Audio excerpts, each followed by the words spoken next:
Welcome to this episode of the Private Aviation Insider's Guide. And true to the title, I have found a private aviation insider, longtime pilot and management company president. Scott Robertson is joining me today. And Scott has typed in so many airplanes, I had to wait this long to figure out which ones I hadn't covered yet to know which one to invite him to speak about. So Scott and I are going to talk about the Lear 60 today. Scott, welcome to the show. Great to be here. Thanks for the invite. Absolutely. Well, why don't you tell our listeners just a little bit about all of the different airplanes that you're currently flying, and then we'll narrow in a little bit on the Lear 60 so we can talk about that one. Well, I stay pretty busy. I fly a lot of airplanes right now. So I fly the Lear 45, 55, Falcon 50, Falcon 900, and Falcon 7X. So, but most of that time spent in the 7X, not a whole lot in the other airplanes. So, do you fly every day? No, not every day. It's your it's your typical corporate aviation. It's feast or famine. You sit for 3 or 4 days and then fly for 7 or 8 days. So keeps it interesting though. That's great. Well, you've been flying Lears for a really long time, and I know that you started in some of the earlier model Lears and have flown all the way up to the 60. Can you talk to me a little bit about the performance of the Lear 60 in comparison, especially with some of the earlier models of the Lear line?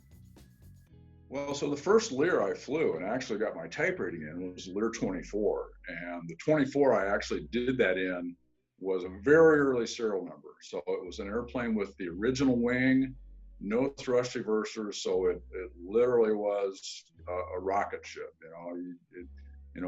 12, 13 minutes to 41 or 43,000 feet.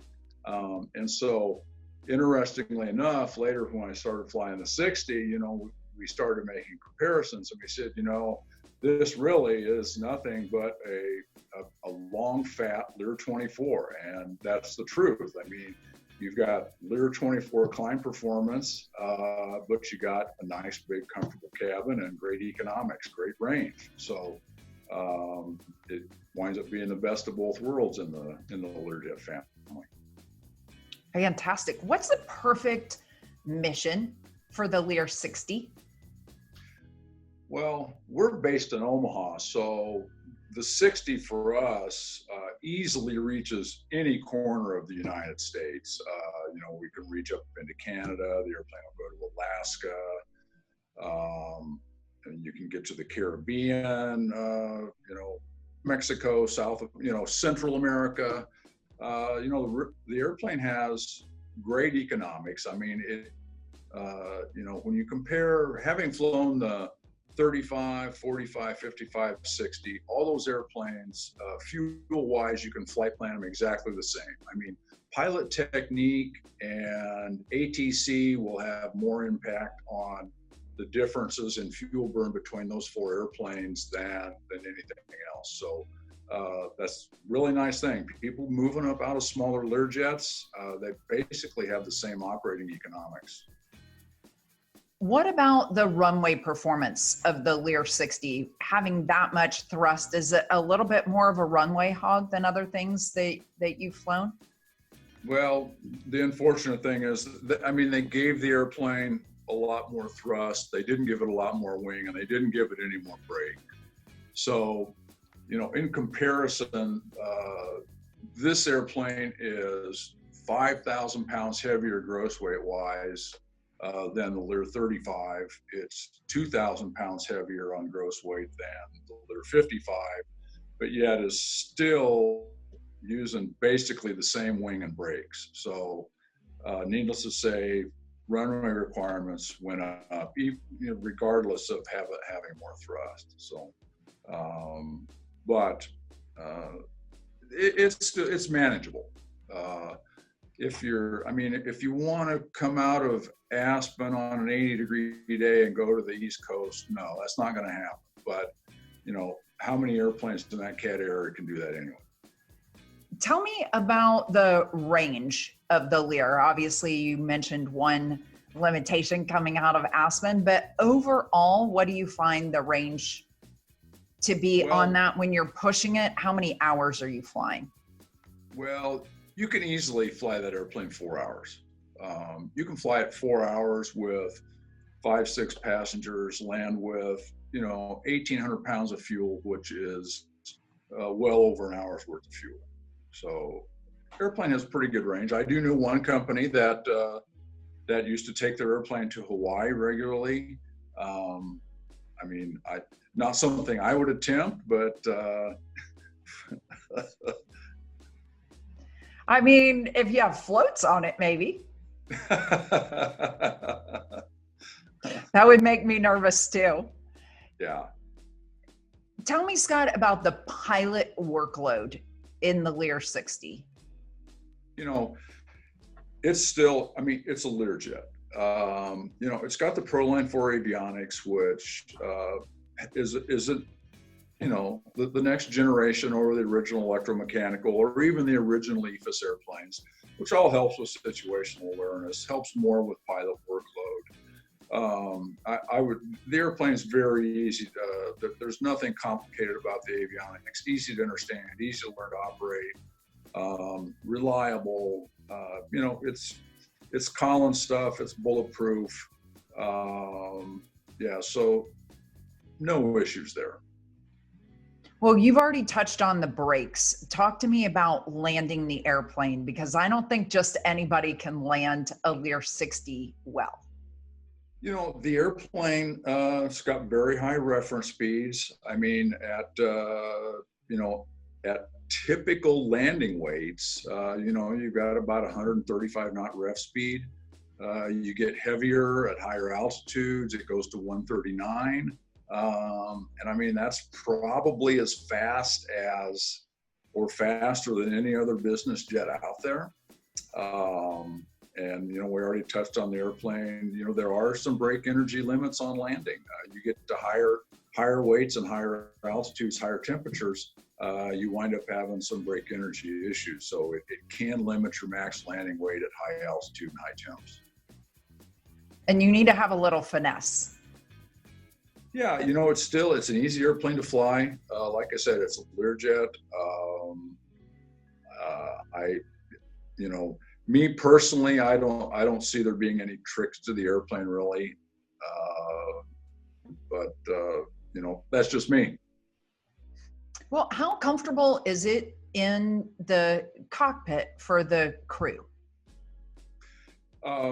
Very nice. They made some advances in seating, some advances in environmental control, so a little better distribution of conditioned air for the crew. The 60 has the electrically defogged windshield, so you get away from the windshield fogging problems you had in the 20, 30, 50 series Learjets. It's definitely an improvement over the 35. I haven't flown any of the Citations, but it's a very comfortable cockpit. And then moving back a little bit into the passenger experience, what do you hear about that? Passengers like the airplane. They like the lab facility, nice lab. They like the wide cabin. Seating configuration, in my opinion, is a little bit awkward. Most airplanes are configured with a 2-seat couch, side-facing couch right inside the door. And that's really, in a practical sense, it's a one-place couch. You put 2 people on there, they better be pretty small or be good friends because it's pretty tight. Likewise, on the left side of the airplane, the forward-facing seat, the passenger winds up with their feet on top of or next to the door, and that area can be kind of cold. So, that can be somewhat, you can rotate the seat at cruise and get away from that a little bit. But if you have that couch occupied, now those folks are bumping legs. So,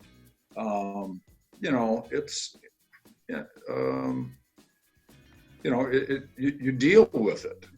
Let's face it, if you're going to fly an airplane around with 8 people on board all the time, then a Lear 60 isn't what you should have bought, So Right. It's very comfortable for the 4 people in the club configuration, from my experience. And that couch is a really nice place to put your purse. yeah, exactly. So, but a lot of people, people that are used to flying the airlines, they get on any corporate jet and the experience is wonderful. And so they're like, you know what, I'll take this over an RJ any day of the week. So Yeah, TSA or a side-facing divan. I'm taking the side-facing divan. no kidding. Day. Exactly. Absolutely.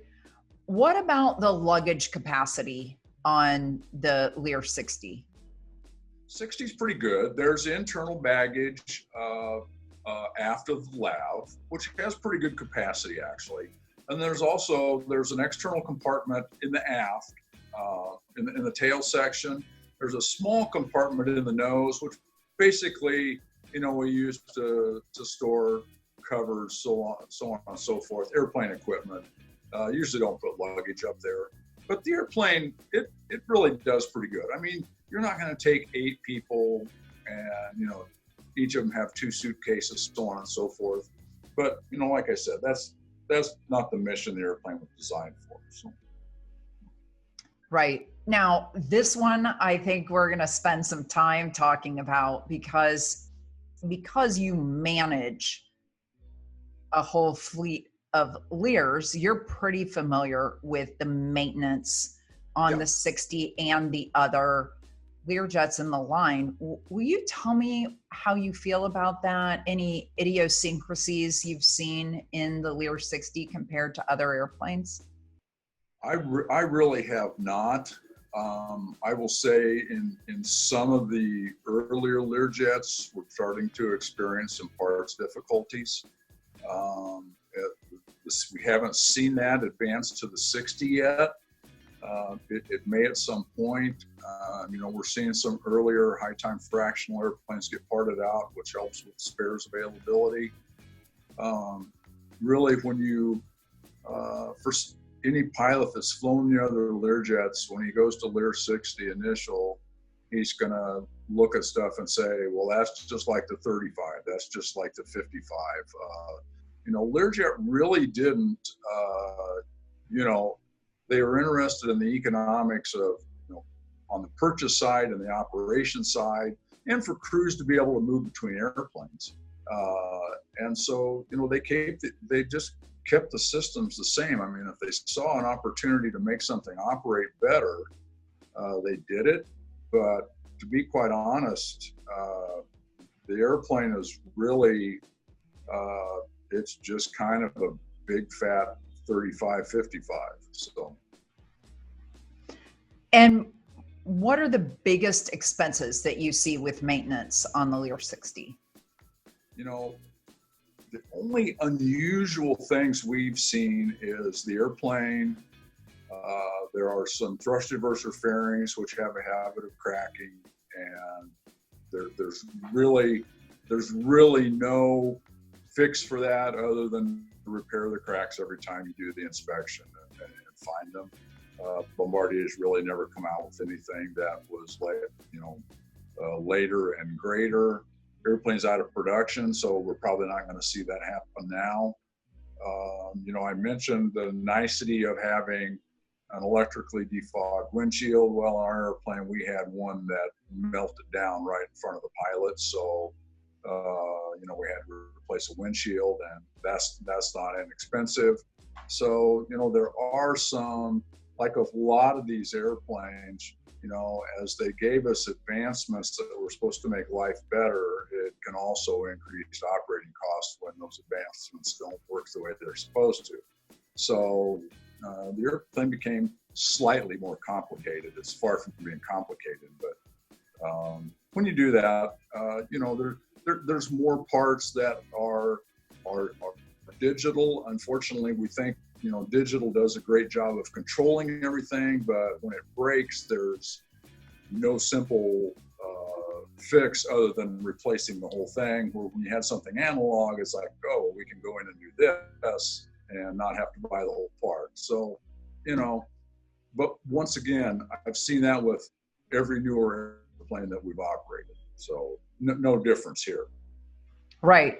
That tap it and see if it resets itself tends to Exactly. work better on analog than digital. Exactly right. Yes.